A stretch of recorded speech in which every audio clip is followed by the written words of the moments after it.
හුස්මක් ගානේ ඔබ වයිසමදා පැතුවේ වෙන කෙනෙකුන් ගැන මොහොතක්වත් නෑ සිතුවේ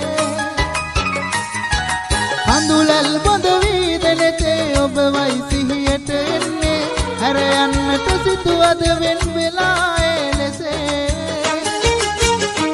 සිතපත් හදවතින් ඔබට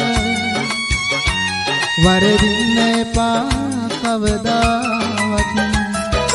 මගේ ආයුසත් නරගෙන ඉන්න දිවුලියේ දුක හිතුනම සනසවන්න හිත රිදුනම හදා දෙන්න ළඟින් උන්නුවා අද වෙන කෙනෙකුට හාදෙවි කම්නෑ ඔබ දුරස් වෙන්න හැකිනම් හිත හදාගන්න හිතුනා හිත ආදෙවි දුක හිතුනා මගේ ආදෙවි